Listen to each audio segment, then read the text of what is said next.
And today we'll be fitting new architraves following plastering on the wall. So doors back on. Once you have your walls plastered, you'll see that the plaster actually protrudes quite substantially away from the actual door trim here. So if you put up a piece of the architrave and put it flush with the plaster now, you can see the size of the gap. This is the worst case scenario. And it varies depending on where we place the actual architrave itself. So if we bring it down, you can see in some cases the gap of about 2 centimeters there, which is a bit of an issue. So if we move to the other side, you can see if I place that up against the plaster, the gap's quite minimal, a couple of mil. Now you could try and press that in, and what that does is causes us problems at the back, so that's not really an option for us. The only real way to do this is by packing this out with some wood strips. Have some of those over here. You can see that they're varying in widths, all the way up to 2 centimeters in some cases here. And we can place those on and sand them back to basically meet the plaster. You might also notice is the importance of stepping these back, so the trims and the architraves themselves.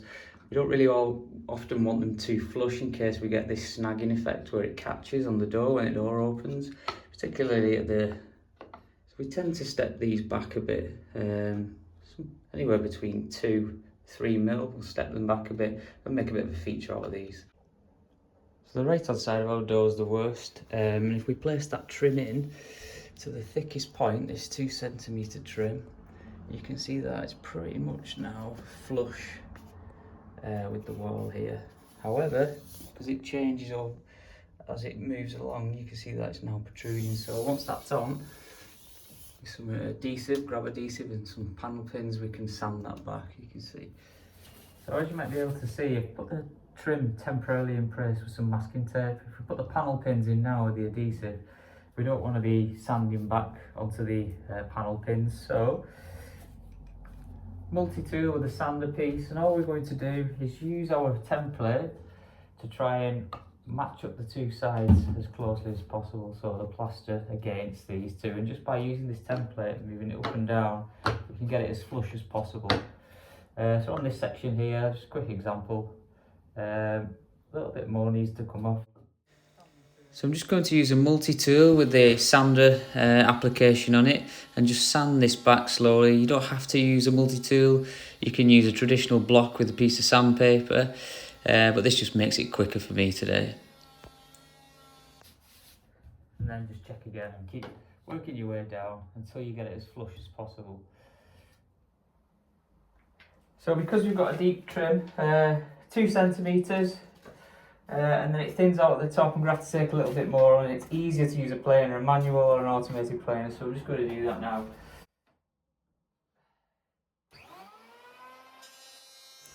So I'm just going to plane this back to meet the plaster, and there's no reason why you couldn't use a manual hand plane. This is just quicker for me today, that's all. Alternatively, you could use sandpaper or a sander. Right, so all these battens are now sanded down, so they're flush to meet this. The next thing is to squirt some adhesive onto the back of this.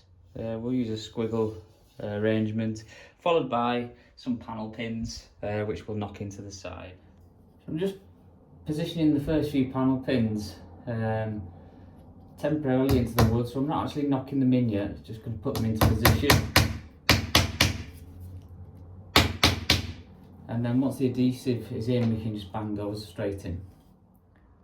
So temporarily in, so they're not all the way into the wall, roughly equal distances. You can see that, just align them all down.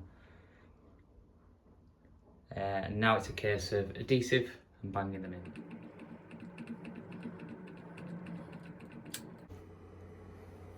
And then we can set about whacking these in, making sure there's a 2 to 3 mil gap at the end. And where we want it positioned. So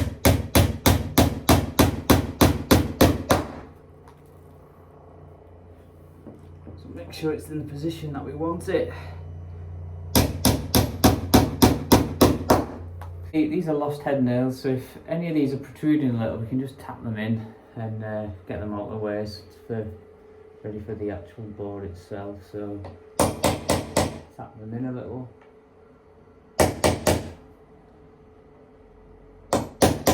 and we can do the same with the Architrave as well.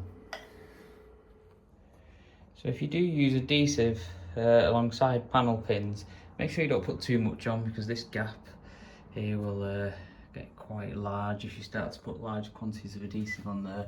You can see I've left 2 to 3 mil down the side here to allow the door to close, and then the Architrave will go on top. So we're just going to measure this up.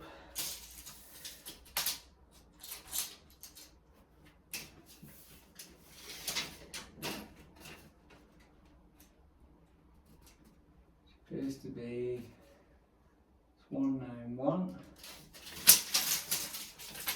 We've also got a template which we can use to help us. See how there's the template, and we just match the bottom of the. This will be our 191 here. Let's just bring it in so you can see that. So we've got our template, and we can just basically place our template on there. Just double check that everything's okay. So as you can see, we've transferred that measurement onto the board itself now here. 191, then we're going to just angle the cut in line with the template. So I'm just going to make that cut using a miter saw. If you don't have a miter saw, you can just use a normal saw with a miter box. So miter boxes are relatively cheap from DIY stores these days, and they usually have a 45-degree angle on them, which is what I'm performing now. So I've briefly got these into position. You can see that just some masking tape holding it in, just so we can get the basic shape of this into position. So if we look at this, we can just hold it into position, just double check that everything aligns. It's not looking bad. And on the other side, we just check this, make some small adjustments to it, and there we go, we're in. So pretty much reasonable fit there. So now we can start adhesive and panel pins. So I've got some new adhesive. I found the grip fill that was really difficult to work with, very dry as well, so got some new stuff here for the actual bows themselves. We'll take this off and then cut the tube to make a sufficient bead. So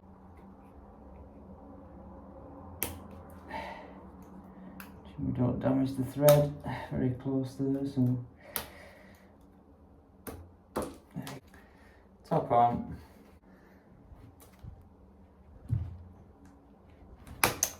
Into the gun.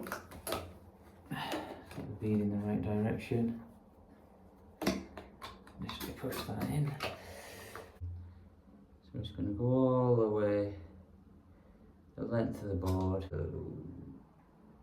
Just going to fix it in position and tap those nails in, those panel pins. So let's make sure we get it in position. And we want a little 2 mil gap, as well as joining these up here. I feel it grabbing instantly here, which is really nice stuff. Just pushing it into position, just keeping it in line.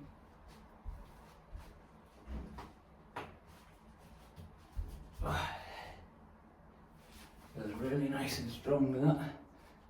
And then I'm just going to knock some panel pins in just to tighten that up and keep it in position. I think we're about right there.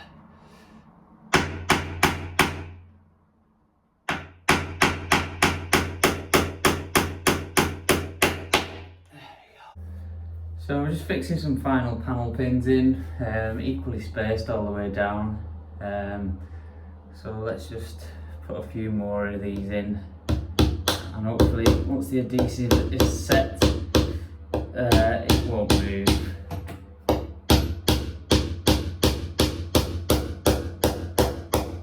Right, so we've gone round, adhesive, matched it up, panel pins are in, there's the joins. Wherever I've needed them, I've put them in, all the way around. And that's pretty much our finished product, so just ready for painting, and then we're ready to go. So